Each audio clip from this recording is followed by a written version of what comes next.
Hello everyone, and welcome to this latest video discussion as part of the RICS Tech Partner Programme. My name is Andrew Knight and I've been with RICS for nearly 12 years now. My role is to look at the impact of data and technology right across the profession, and with over 110,000 qualified members working worldwide, right across the property lifecycle through land, planning and development, construction, valuation, brokerage, asset management, property management, building management. There's clearly a huge canvas upon which data and technology is having a huge and profound effect. And indeed, our members also work across a whole range of asset types, whether that's land itself, residential, commercial, alternative assets, and infrastructure. So once again, a hugely varied market, a hugely varied sector in which we need to really understand the opportunities and indeed some of the risks of data and technology. And today I'm really glad to have Yusra join me from Acuity Data. So please do join me. Hi, good morning. Good morning to you, and great to have you on the call. Now, before we get into the kind of bits and bytes, it's always nice to kind of put a human element to this. So it'd be great to hear a bit about your backstory and your journey into the world of analytics. All right, well, I'll try to condense this as much as possible. I've had quite a bit of a journey. So I started off straight out of uni and I joined Lehman Brothers, if you remember them back in the day. Yes. And funnily enough, I actually didn't start my journey in data and analytics, or at least not kind of explicitly. I joined them to do financial administration and then moved into space and occupancy planning. And obviously, with space and occupancy planning, that's such a, I didn't realize at the time, but it's such a data heavy type of role. And so I suddenly started to get really involved in all of the grunt work that related to data, and slowly I evolved into using that and learning a lot more about that. And obviously we know what happened to Lehman Brothers and sadly they had to move out of, well, we had to move out of 25 Bank Street, which was our headquarters at the time. And I was tasked with making sure every Lehman employee and every PwC auditor that was in the building and whomever else was not left behind before we handed those keys back. And also figure out essentially how much space we could take on in 25 Canada Square. And obviously there's massive implications with that. And I think going through line by line and checking name by name, and as we know, people are the hardest type of data to work. I think that was just the best introduction and education in data. And then after that, I started to move around. So I freelanced for quite a long time, bounced around the real estate industry. So I always think about it as the industry rather than as I worked for a singular person. So Credit Suisse, HSBC, all of those were clients of mine at one time or the other. But it was really when I had moved to Credit Suisse is that I genuinely started to move into data and technology and at an enterprise level. We were at that time building a central data platform, and that was another string to my bow because I started to understand how to go from the business using data to do what they need to do and deliver their services to how do you build a capability from a technical perspective. I then, after that, for my sins, decided to move into public sector for a little stint, which was also very interesting. I think a really important education for me. So I spent some time with NHS Property Services. They were very greenfield at that time. They were going through a lot of kind of organizational restructure and trying to work out who they were. So this is the first iteration of NHS PS, not as we know it right now, I imagine. So the action there was, how do you start from scratch where it relates to data? And that was great because I got to use what I learned at Lehman Brothers. I got to use what I learned at Credit Suisse. And I then started to think about, well, if you really had the chance to start from a blank sheet of paper, what would you do? Guess what I went with? I'd start with data governance and data strategy, and that is still my opinion right now. So that gave me a really good deep dive into data governance, and it became quite a theme for me because, you know, I still hear people think of data governance as quite a conceptual activity. But my experience of it is that it's a practical, functional activity that helps you build correctly from the get-go. But we'll get into that. Then I would say the last step, and the last important step, I would say, was, and I don't want to deny the fact that I spent some time with JLL. They're still good friends of mine. I love them. But the next big step, I feel, was really CBRE. So I joined CBRE to build their analytics capability across EMEA. So I built a business for them here, essentially selling analytics. And that was incredibly interesting. And the reason it was interesting is because we always have this impression of real estate as being quite immature and organizations just needing to automate their reporting. But what we were, by the end of my 5-year tenure doing this job, what I started realizing is that a lot of our bigger clients were becoming much more mature in their approach. And they already had the data platform. They've spent that money. They already had the automated the dashboards and automated reporting, or at least a subset. But what they were now saying is, well, now what? So what? I've got this now. What happens next? And it was becoming more kind of regular for me to encounter some of these more mature organizations. There's not a huge amount of them, but they do exist. And so from then on, what really happened is we got a new CTO, and he came in, and I got on my soapbox. If you spend any time with me, I'll start talking to you about governance and strategy and stuff. And I was saying, the industry, we do need to spend a bit more time to focus on our data quality and really focus on expanding the diversity and the range of data, but also we need to tackle this idea around integrated data, right? Not just integrated reporting or integrated analytics. Is how do you integrate data? And so this particular guy, Experian, by chance, said to me, well, are you going to just complain about it, or are you going to fix it? And so I said, well, I'm going to fix it, of course. And so I moved into my final phase at CBRE, which is to run data for the GWS business, which is obviously one of the 3 main pillars within CBRE.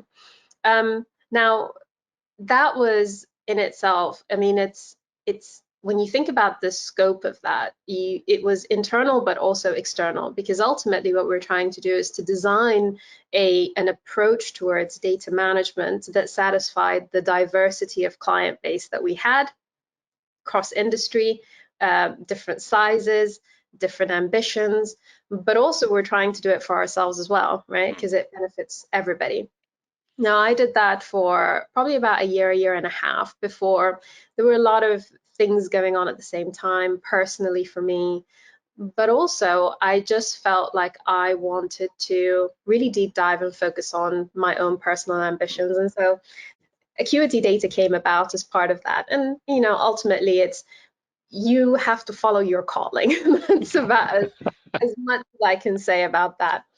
And so I took that jump and, jumped outside into the big bad world to just focus and think about data.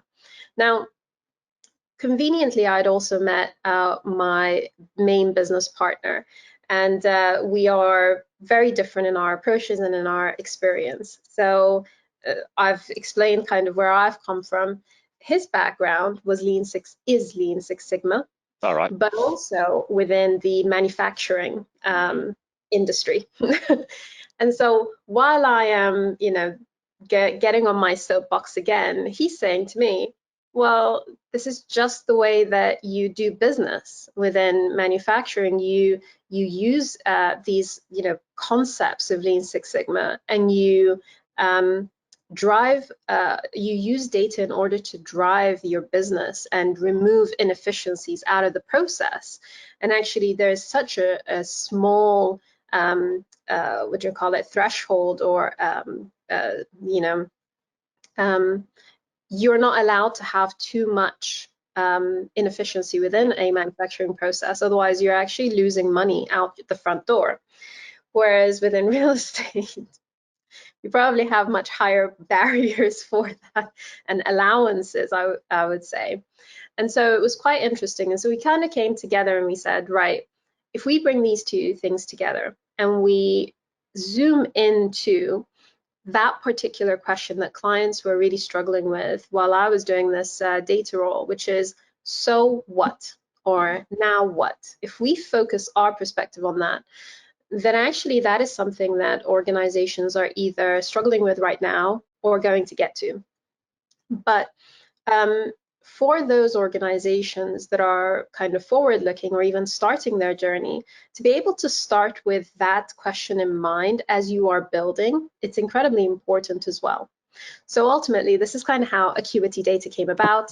We both kind of jumped into it, and so here we are. Well, I guess, I mean, there's some really interesting points you raised there.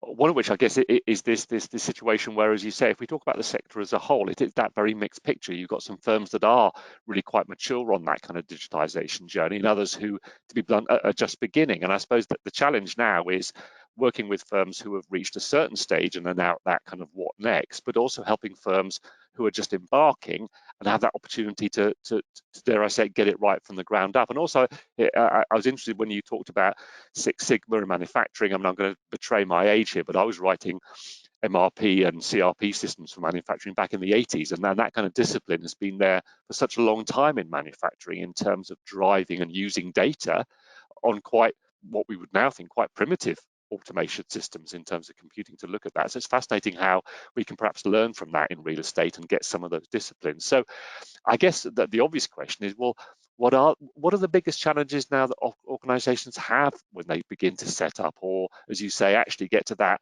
analytics capability stage? How can you help? What do they need to do? What are these challenges? There's a lot of challenges, I think, and they are felt. They're felt across industry, because when I think about it, there's obviously the real estate aspect, but then there is data as its own industry in itself, trying to service different industries. So the big and main one, which we're going to hear about all the time, or we should be hearing about, is resourcing. It's very difficult to find the right skill sets within the marketplace. Now, I think the reality is because everybody is ultimately fishing in the same pool, looking for the same resources.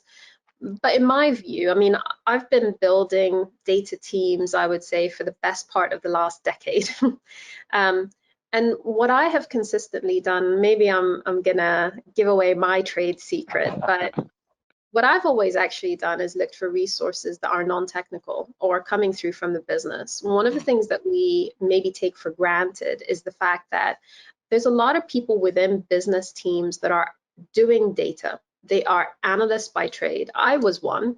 And in fact, whenever I speak to kind of people within my network, they'll say to me, oh, what you do is so technical, and I don't know how to do that. And then they start talking about all the macros that they've built in their wonderful Excel spreadsheet that acts like a database, and they're very proud of it. And I go, well, you realize that you're doing what I do, or even more than what I do, frankly. So I think we have to, first of all, kind of move away from this idea that data is a technical issue. It's a technology issue. It isn't. I think that's a misunderstanding or misrepresentation. I think there are certain aspects which are enabled by technology, but we don't all need to be fishing for data engineers or data scientists. Sometimes the best data analysts actually sit within your business side of the fence. The next piece with that is business engagement. That's a massive challenge. The amounts of times I want to start a data program and I go and look for a business person to be involved. So let's say I want to build some analytics for around real estate strategy. And I go in and find a quantity surveyor or someone from the real estate side, a transactions manager, whomever, and I want to talk to them about how their strategy is. They'll go, oh, I'm not technical. I don't know what you do. I can't help you. Why don't I find you someone in my team who's more technical? And that is something that, for me, I obviously will say, absolutely not, I need you. And within a couple of hours, I tend to find them doing the most complex data modeling, this person that was non-technical 5 minutes before, because they understand this stuff and they know how their data should be presented and they know what outcomes that they want to achieve. So I think the way that we have to approach that is twofold. So first of all, we have to persist with trying to drive that business engagement and not break down this barrier between the fact that, oh, data is in technology and therefore, yeah, fine, if you don't understand it, you can't get in.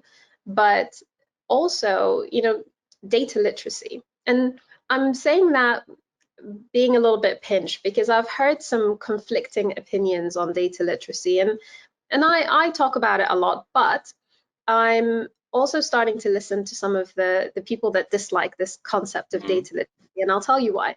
There was one particular guy who was talking about how data literacy is quite an arrogant statement, frankly.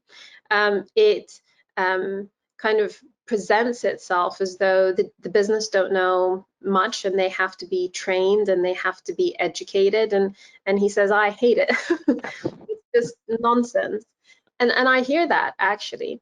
But what I do feel is that there has to be education on both sides of the fence, right?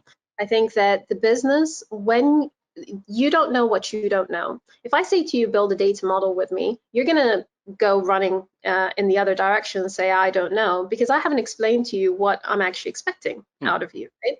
As soon as I explain it and what you need to give me, then you're able to provide that. And if I kind of show you the ropes because you've never done that, been through that process before. So that's what I mean by data literacy towards the business is provide that knowledge base of how they can provide their requirements into technology. But there's also an education from the data and the technology side of the fence, whereas I see quite a lot of behavior where it's fine, I know what you should have. The amount of times I've heard people been, from the business side being told, no, you can't have that because it's too difficult, you're going to get this instead. You can't have that, right? So there's a bit of an education on the other side of the fence to say, well, you have to learn what the business is doing. Because if you understood what the business was trying to achieve as part of the services they're delivering or their commercial model, then you would understand why they're asking for things like that. So we can call it whatever we want to call it, but there's a knowledge exchange that needs to happen, and that is critical to progress and critical to making sure that data becomes a useful product. But if we don't do that, actually, you know what's going to happen? We're just not going to have an enterprise level capability that's going to really drive forward businesses. We're going to have these siloed, inefficient repositories that, everybody's got 75% of something and they're moving forward. It's just kind of, it's okay, but actually it's not that great. But I suppose there is a positive message there that actually all that domain knowledge of real estate professionals means that actually they do have an inherent understanding of the data that they need, and also that the answers that they want, or rather the questions they want answers to, and that also that if the technical people can understand, look, actually from a business perspective, this is what we need to know, and therefore that's what you need to build. Don't build stuff for the sake of it. Build what the business needs in terms of those operational metrics, the strategic outcomes, and indeed you move away from that danger of just collecting data for the sake of it without understanding what you're going to do with it. I mean, are there any obvious missed opportunities that you think people are, some easy wins almost, that aren't happening, that organizations could implement? Well, so easy changes. I think that there are quite a few missed opportunities, to be honest with you. And one of the things that I've recently been thinking about quite a lot is this concept of data monetization. And again, I hear a lot of conflicting views. I feel like the data topic is just a big, conversation where there's so many differing opinions on this particular, how you should approach it, etc. But it's quite divisive as well in a way. So the moment I say data monetization, people go, oh no, Facebook and social media and terrifying. No, we don't want that kind of brand image. But the reality is no one really understands what data monetization really means, right? And so what they do is they quickly sort of change the label to something else. Well, let's call it data virtualization. What is that? I don't know. Nobody knows.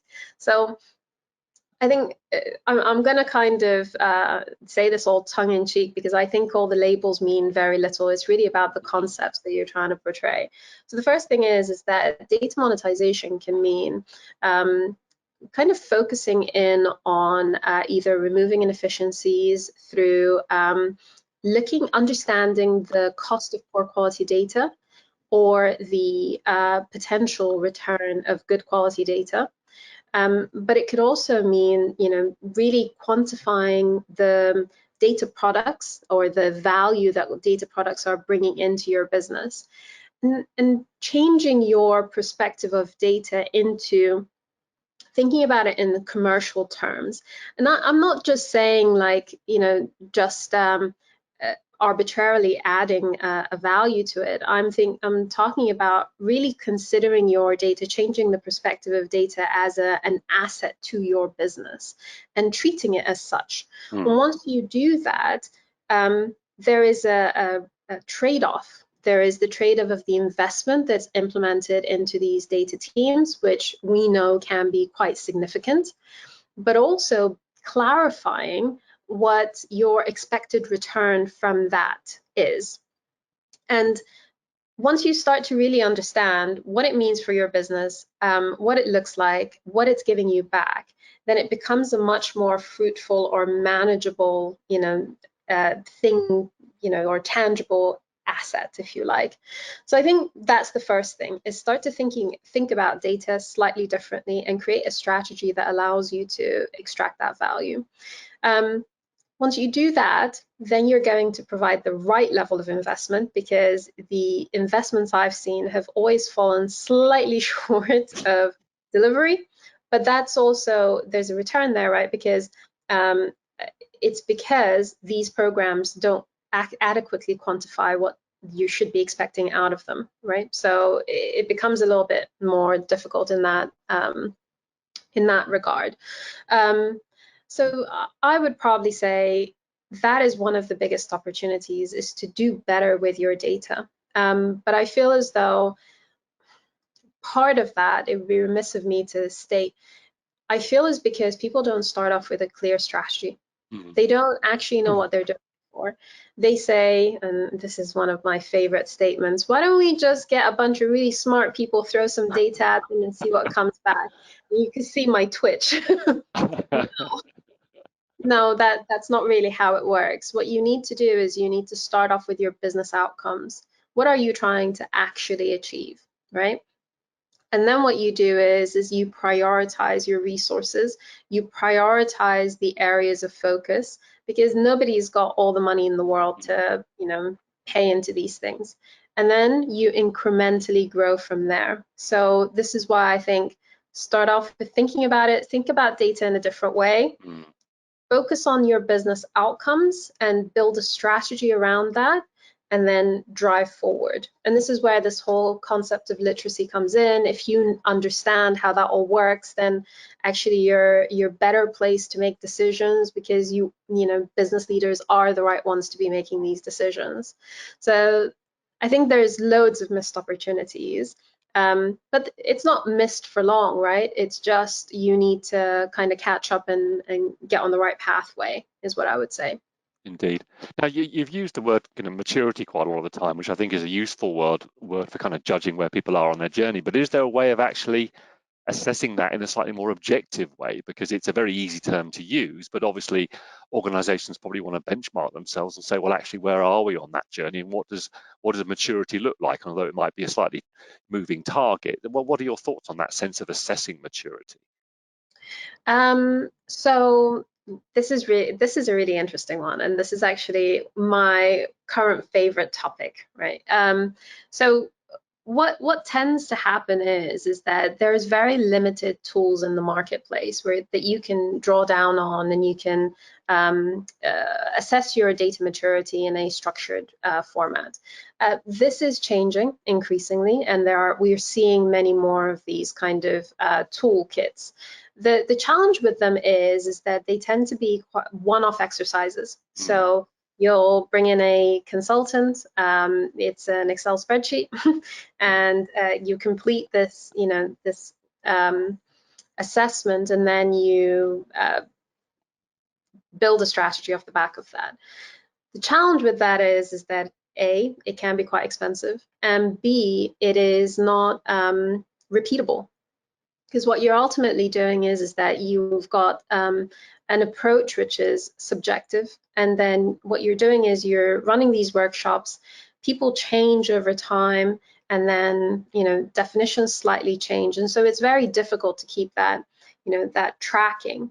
And ultimately what we're also missing in the industry at the moment, as far as I can see, is this community generated insight into a central hub where you can go and say, hey, this is how I'm faring. What does that mean in comparison to my peers on a regular basis? So to be honest, one of the things that we're working on at the moment is we are building a data management maturity assessment tool.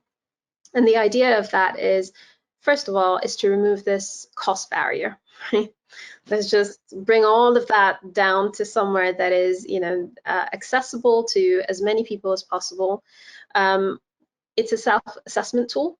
So the idea is that you don't have to go out and get someone else to help you to go through the process. It's very simple. It is objective in nature. So removing some of those subjective, definitions or perspectives. But also there's two additional things. First of all, starting off with the business outcome in mind. So it's not a case of, let me just, answer 1,001 questions, and then ultimately it leads me to a general perspective of where I should be going as an organization. Starting off with, what am I trying to achieve? Am I trying to look at the quality of my information? Am I trying to, generate revenue? Am I trying to implement data science in the best possible way? Whatever that objective you may have as an organization, starting with that, and then answering questions across the full data knowledge wheel against those particular objectives. So, the thing that we maybe don't really think about is that, first of all, there's about 14 different knowledge areas from data ethics, and Andrew, you and I sit on the data ethics steering committee. That's one thing that's one area that I think is very kind of looked over, not because anyone is, doing anything unethically. It's just because there isn't kind of sufficient mindful kind of approaches towards that. So thinking about your data ethics and what that means, thinking about your metadata, it's another thing that is highly overlooked.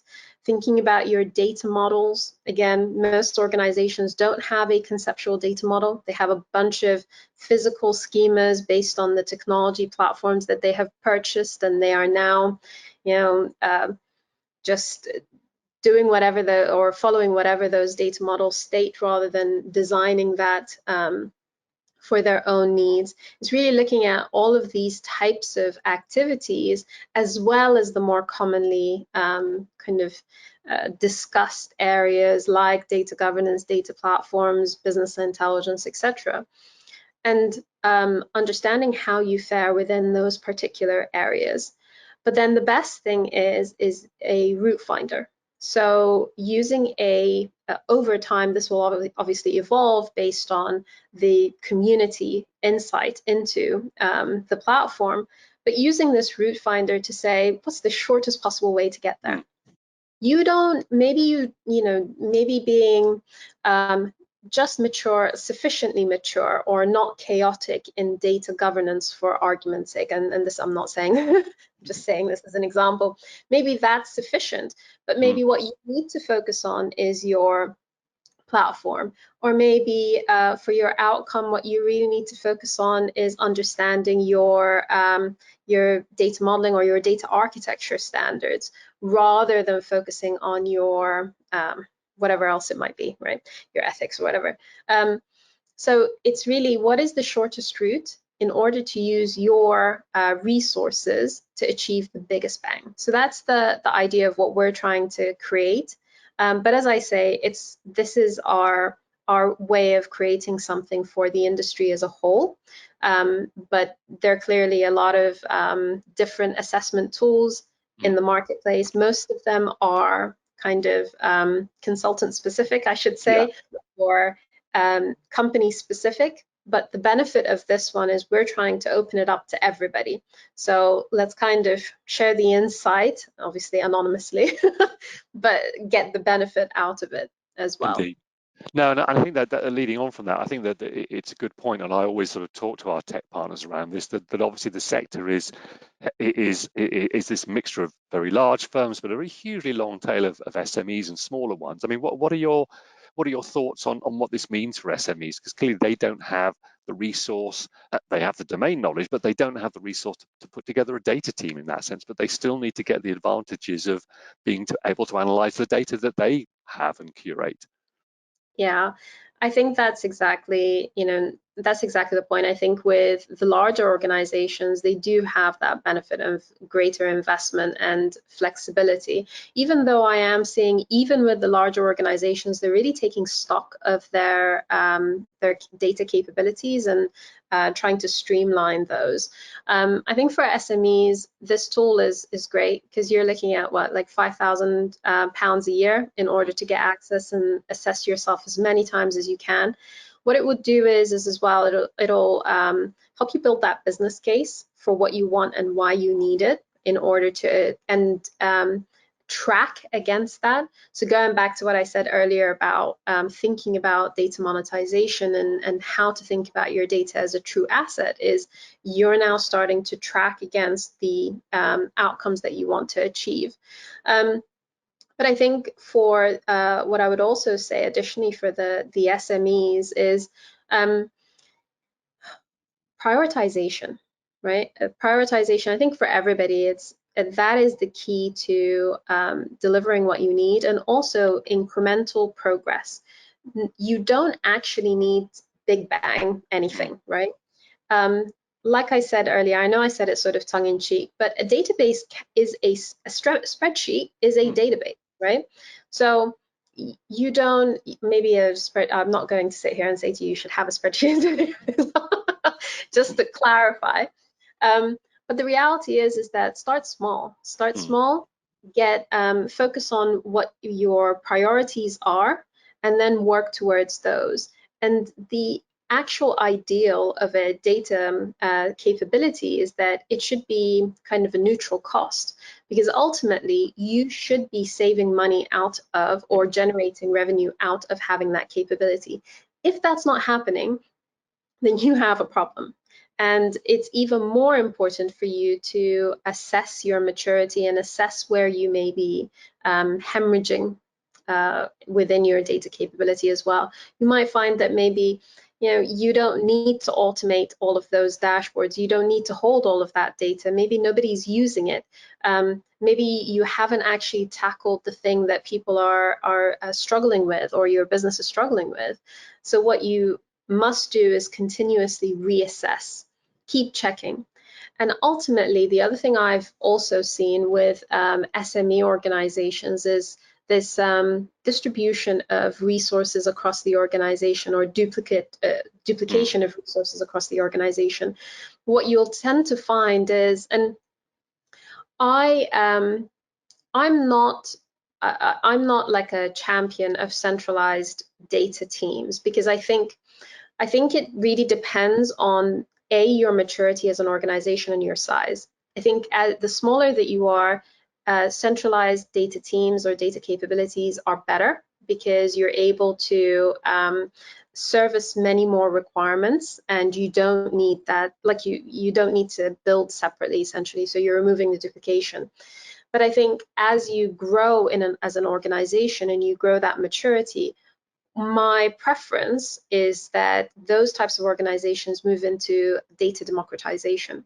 So as the need grows, essentially, you need to be able to empower your business with data. So the focus centrally should be on how do we make sure we have all of the data that the business needs in the best possible quality, because you're never going to be able to service all the requirements that they need.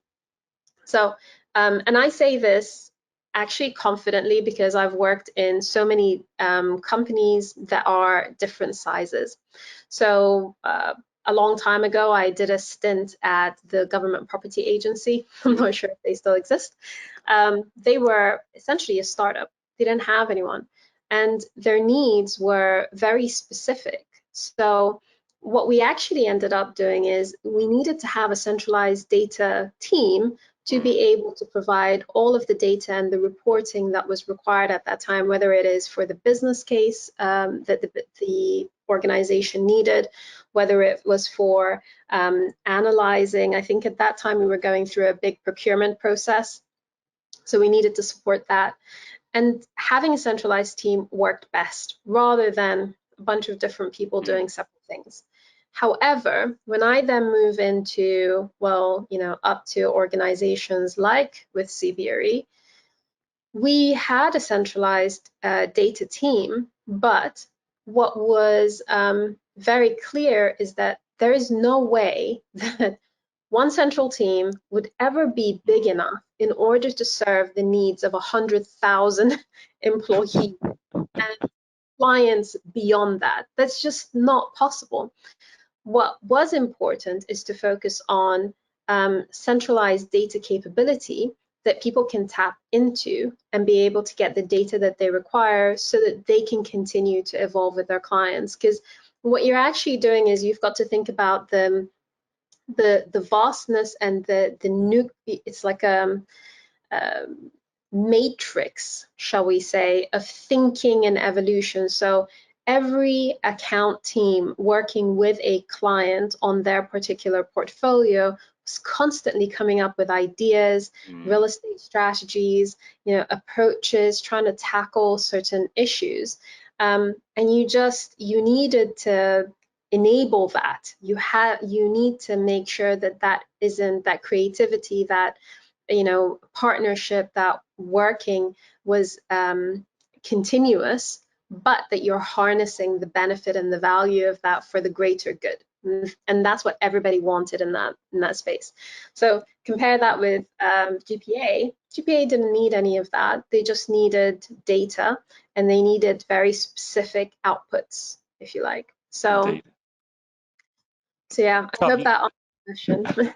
So I guess as a wrap up and a summary, I mean, if you could give firms just say 2 pieces of advice, things they should do to prepare for this journey to get analytics in the right place, what would those couple of things be as a summary?